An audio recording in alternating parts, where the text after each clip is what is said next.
Quaranta by Danny Brown. This is a new album that came out yesterday as we're recording this on the 17th of November 2023. It is 11 songs, 34 minutes and 21 seconds. Technically, it's Danny Brown's second release of the year following Scaring the Hose EP that he and JPEG Mafia dropped earlier in the year, which we both loved and talked about how much we liked on this podcast. So really excited to review this album today and give our first reaction.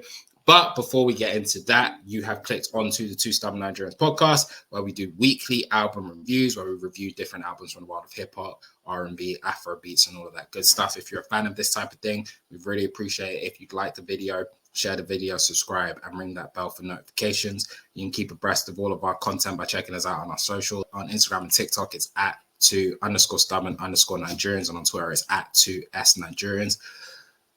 But for today, we are focusing on Danny Brown's Quaranta. Yes, first reaction, how many listens did you get in before we get into this? It's a weird one, man. It's a weird one. I listened to half this album maybe 4 times. I've listened to the whole album all the way through once. Okay. Fair. So I got, I'm assuming the first half of this album, you mean? Yeah. Okay, so I got 2 full listens in. And I was really excited to listen to this album. I was really excited. I love Danny Brown's music. I think he's a fantastic artist. One of the better ones that we have in this industry. I don't think he's missed, truthfully. In all the Danny Brown albums that I've listened to, and that dates back to all of them since XXX, I don't think he's missed. I think he's only delivered really good to great to phenomenal projects. That's me. And I think that continued earlier this year with Scaring the Hose, he and JPEG Mafia, which was just a phenomenal project, in my personal estimation. I don't know if you agree. And so I was really excited about this. And it was really interesting listening to it because it's typical Danny Brown in some ways, and then it's completely different Danny Brown in other ways. Specifically in the fact that this is, like, Danny Brown's always been deeper than people give him credit for. You know what I mean? Like, in our generation, if our people of our age and our ilk, one of the first times you heard Danny Brown was on One Train. Where it's like, that bitch pussy smelled like a penguin. Wouldn't wish that shit on my worst enemy's penis. You know what I'm saying? Where it's like, that Molly got me nauseous, oh shit, not off switch. And that's what you associate with him. Then we go listen to the albums and the B-sides of these albums and the songs that don't make the news. Oh shit, this guy's rapping. Like, there's more to this than just jokes. You know what I'm saying? Like, it's not just Action Bronson type joke. You know what I'm saying? Like, there's real raps here. And this album felt a lot more introspective than even some of the previous ones. And it was really interesting with this obviously dropping on the same day that Andre 3000 dropped New Blue Sun, his Flute album.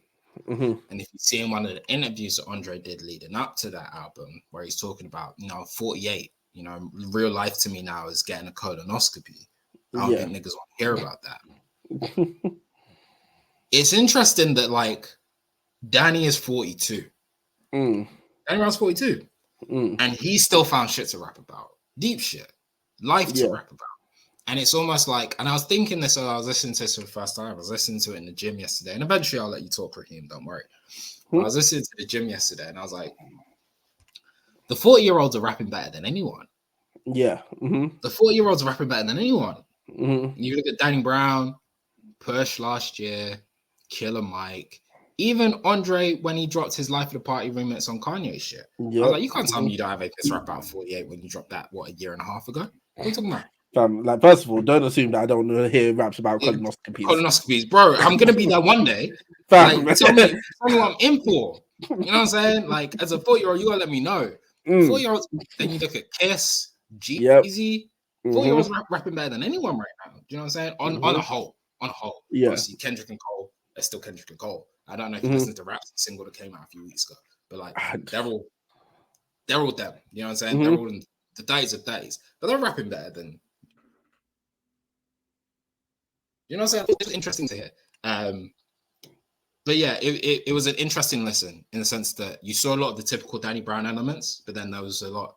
It almost felt, we'll give you the typical, but we'll go deeper on it. Mm-hmm. What were your initial thoughts on your first listen? Similar, man. Similar. Um, it was a weird one for me, right? Because unlike you, this is what I guess technically the second Danny Brown album that I've actually sat down and listened to. With the first one being again this year, JPEG Mafia, Danny Brown Scaring Home. But for the most part, when it comes to Danny Brown, it is usually his features that I look out for when I see that Danny Brown is featured on an album or on a single, should I say. It's very exciting for me because he has one of the most unique voices in hip hop. He has one of the most unique styles in hip hop. Every time he comes on, there's just a different energy that only he can bring. And it's always a weird one because he's very abstract in his style and sound and everything about him. Like, it's not typical. It's not what. There's no one else that can do what Danny Brown does. Essentially, when Danny Brown hops on a song, when you hear Danny Brown's voice and style, it's very clear Danny Brown. So when you said, "All right, cool, we're reviewing Danny Brown's album," I said, "Oh, okay, yeah, I did see he was going to drop today. That's fine." And I kind of just immediately said what that album was probably going to sound like in my head. The second I searched Danny Brown and saw the album cover, I said, "Oh, this is going to be different." Danny Brown, black shirt, black background. Okay, no. This isn't going to be the Danny Brown that I've assumed or that I'm used to hearing. This is going to be a whole new Danny Brown experience. Now I'm shocked to hear like what you said about how deep Danny Brown gets on his other albums because again I haven't heard them. And I think that is going to be something that I want to do now because I wasn't expecting introspective Danny Brown on this. That was a surprise to me. Until I saw the album cover, of course, and I played it, and the first line hit, and it's just, rap saved my life, but fucked it up at the same time. Okay, I locked in because I was not expecting this. I wasn't expecting it. This is a surprise from Danny Brown. Yeah, it was an all new Danny Brown experience for me that is unlike any other Danny Brown experience I've had before. Especially if we're looking at this year and saying, okay, the last time I heard Danny Brown was on Scaring the Hose. There's nothing on Scaring the Hose that's like anything on this album, even from just the abstractness of the beats on Scaring the Hose. And then we come to this album that's very, very, very stripped down from where we usually hear Danny Brown, even on his features. If Danny Brown hops on the song, the beat is usually infectious. A lot of this album is stripped back. We're gonna listen to Danny Brown like get into his bag here. We're gonna listen to him talk and like really just talk. Like it's a Danny Brown introspective album in every single way. Like the album cover looks like an autobiography book cover. Like that's what we're doing here. Yeah. It was odd. It was odd. It was new, and it was something that I found myself having to adapt to as I listened to it. That's an interesting take. I think, yeah, man, I felt like it was deeply introspective, and it goes back to obviously the title Quaranta 40 in Italian. But it's like someone really taking stock of what this decade of their life has been like, you know what I mean? And where this rap game has taken, I mean, elite opening line. Like rap changed my life, but it fucked it up at the exact same time. And over these next 10 songs, I'm going to tell you how and why and where. You know what I'm saying? Like on different songs, like on Dark Sword Angel, which don't know if you picked it up, samples the same sample that West Side and them used on Red Death at the end of Hitler Was MS-10. Yeah, like so where he's on that and he's like, my raps like Tetris, bars keep falling, got nowhere to place them. Smoke with Dave Chappelle, the nigga think I laced him. Like setting the scene of like some of where this shit felt like. If I can tell you what one fucked up moment when I was smoking with Dave Chappelle and I was smoking so heavy that he thought, niggas, this shit laced with something. Man, that's the life I was living, and it's a complete flip to where he's talking about the effects of being on Molly or Oxy and all this shit on earlier albums, right? And it's like, this is what it's done. This is what all of that in my 20s and 30s is what 42-year-old Danny Brown is having to deal with now.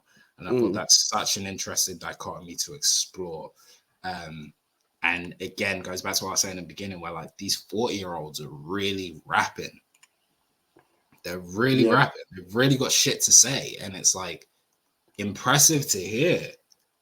So impressive to hear from so many of them. Because it goes back similar to the thing like Killer Mike was doing earlier this year. Or even if you go back, the Kiss was doing on Ignatius in 2020. It's like, bro, like these 40-year-olds really got something to say about life. And even as some mid to late 20-year-olds, like there's shit you can take from it.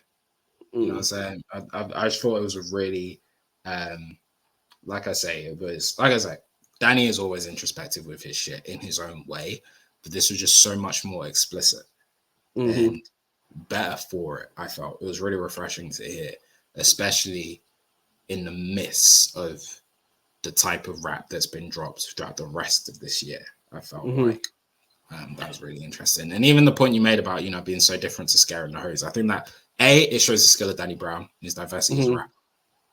But again, that's the difference when I don't know who produced any of this shit. I haven't looked it up. Forgive me. But like, that's the difference when it's just him. And he's not in a room with another 34-year-old. You know what I'm saying? Like Peggy's in his 30s. You know what I'm saying? And so like when it's just him and he's not playing up or down to what JPEG Mafia is doing out there, which I mean he did phenomenally. Like Scaring the Hose is a great project to come out this year. Like one of the ones you remember from this year, I think. Right. But like this one was just like, no, it's like you said, it's an autobiography. I got shit to say. I got shit to tell you. Like if this was a cover for a book, it'd be a great cover for a book. You know what I'm saying? Like the album cover, but it's a book just told through rhymes, I guess. But exactly. See now, I don't want to take away from. I agree with everything you just said.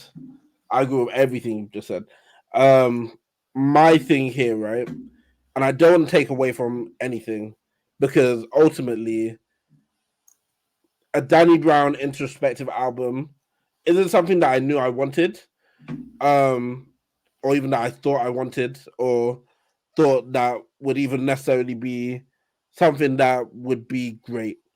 All of that being said, because Danny Brown's raps on this album are phenomenal, and I really, really don't want my next point to take away from that. I think ultimately, and it was a tough one because I was listening to it, I was like, okay, cool, these raps are great, but how are these songs living for me? And ultimately, I don't think the songs' lifespans are going to be as much for me. And the reason being is not because of Danny Brown, because again, his raps are great throughout this album, is mostly because sonically this album isn't amazing to me. Just from a pure Sonics perspective, like this album doesn't have that immediate replay value, that immediate I'll roll that up. That was an amazing sound of the song. Like I think about Scaring the Hose. The first time I heard Scaring the Hose intro, wow, yeah, I was ready. That immediately I knew, yeah, this is gonna be something that I could just play. It could just play anytime and it's gonna sound great. And I don't think this album necessarily has one of those throughout this whole album. And again, I don't know if it's because Danny Brown flourishes and is just better on those more built up beats, built up production where everything's just a lot bigger, a lot busier. But again, I wouldn't say that this album should have any of that because, as we've already said, here's the focus. Like this is an introspective album where it makes sense for it to be stripped back, but I don't know if it makes sense in terms of how the album then it sounds sonically with Danny Brown. I think it ultimately it services the messaging of the album and the intent of the album, whilst doing a disservice to the quality of the sound of the album, in my opinion, if that makes sense. I understand what you're saying. I completely disagree. I think that comes. I think hearing you that comes more from a place of the only other Danny Brown album you've heard being Scaring the Hose. Because like yes, he does flourish on those high beats, high tempo beats, more built up songs, for example. But there are like the stripped back nature of a lot of the songs on this album is prevalent on so many of his other albums as well. He just mixes the two in. But then also I think there are songs off here that I, for one, will take away is this song has immense replay value. So like Quaranta has immense replay value for me. Hanami has immense replay value for me. Celibate, where he flips, I'm not celibate as in I'm not fucking. I'm not celibate as in I'm not fucking with these drugs anymore. Like I used to celibate. I don't do that no more. Now I'm celibate. One is that just clever, and then the bars that he flows in between the verses was good. But I thought that song and the way that was crafted was what done so well. That's the song I personally am taking away from this as having immense replay value. So I understand what you're saying, and I can see the point that you're making. I would disagree. But then I'd also question how many other like introspective albums have songs with high replay value anyway. Question. I have to sit down and think about it.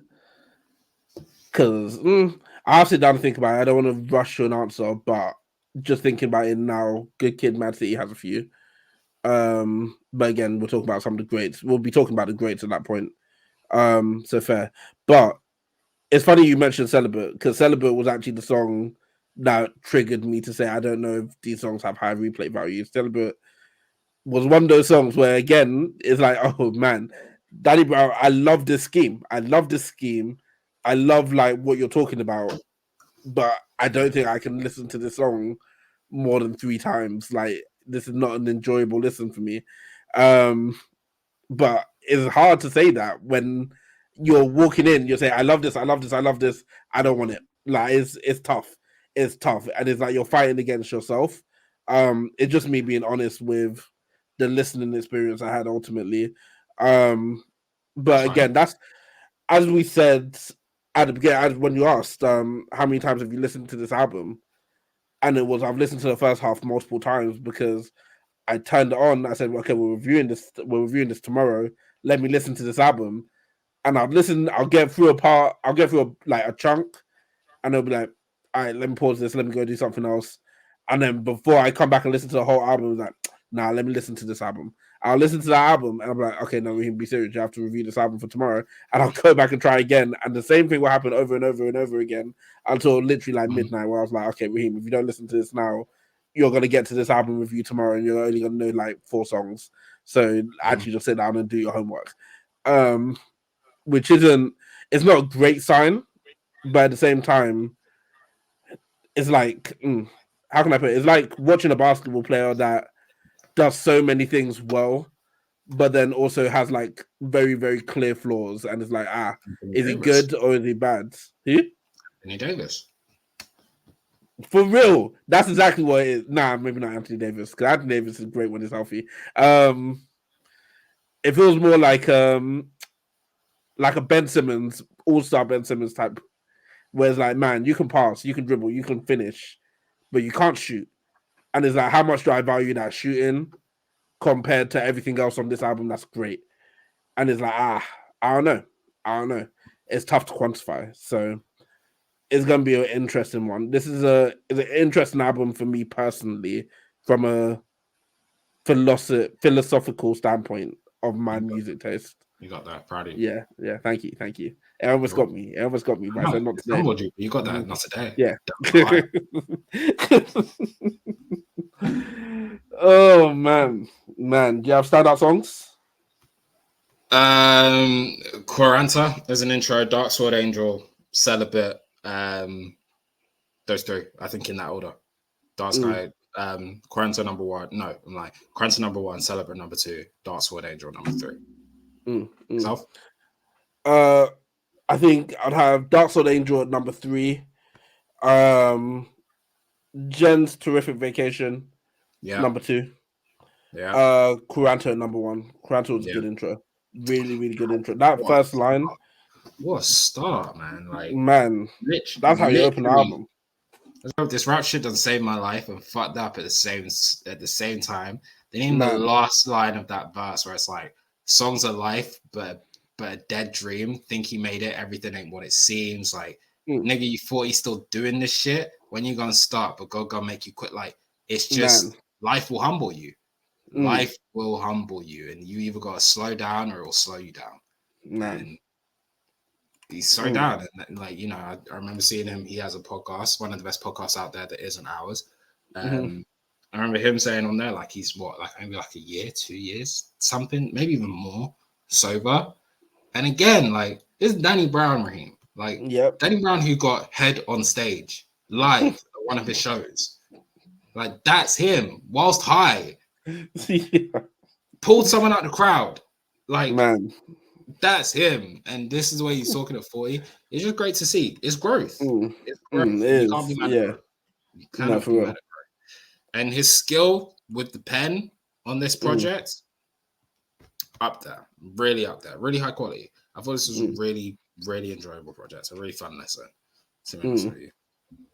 For me personally. Fair. Take it to the scales. Please. Let's take it to the scales. The Two Stubborn Nigerian album rankings go as such. I hate that I ever listened to this. Won't be listened to again. Whole lot of mids. Might stay in rotation for about a week. Pretty damn good. Serious project. And then either me and or Paul can give the album our stamp of approval. In the case that we both give it our stamp of a 50% stamp of approval, the album will become 100% Two Stubborn Nigerians approved. Paul, what are you giving this album? Serious project. Serious project. The first few listens, this is a really serious project. Like I say, the raps are great. They're introspective. There's things you can take away from it. I can see how this project is going to make me a better man, and that's really all I ask for in my music. How is this going to make me a better man? I love this project for the same way I love the City Girls project, because I can see exactly how this is going to make me a better man. No, all joking aside, I really like it. I think this is a serious project for me. Fair. Paul, how upset would you be with me if I gave it 2 different ratings? You're not giving it 2 different ratings, so give Damn. me one. Damn. You don't want me to just break the system randomly on a November night? It's a tough one for me because I literally want to rank this on 2 opposite ends of the scale. A part of me wants to give it pretty damn good, because I think in many ways it's a serious project, and in many ways it's an album that probably won't be listened to again. I think I'm gonna sit at pretty damn good. It's a good album. I don't think it's necessarily gonna stay in my rotation, but it's one of those albums I listen to and I'm like, man, like this is really Danny Brown, and it's like for the pure fact of who I've known Danny Brown to be over the last X amount of years, and for what this album is, and for how I felt, especially on that intro, I'm gonna sit at pretty damn good. That's not to say this album doesn't have its flaws. I think it does definitely have flaws, but it's good. It's good. Like the quality of the writing on this album, I don't have a single bad word to say about the quality of the writing on this album, and that alone is enough for me to say pretty damn good. So pretty damn good. Man, that was our review of Danny Brown Quaranta. Thank you for listening. If you enjoyed, make sure you hit that subscribe button, hit the notification bell so that you are aware when we release new episodes. If you like this and want more like this, we have a whole bunch. We have a playlist, in fact. Playlist will be up there shortly, showing all of the other videos and album reviews that we've released over the years. You can follow us on our socials at 2S Nigerians on Twitter and at 2_stubborn_Nigerians on Instagram and TikTok. Please, if you have other albums that you want us to look at and you think are worth us reviewing, please leave them in the comments for us to review. Let us know what you thought of this review, and we will be down there, having a look, seeing what you guys think, and possibly going off of your recommendations and reviewing some of the albums that you recommend. Outside of that, have a great rest of your day, and we'll see you next time.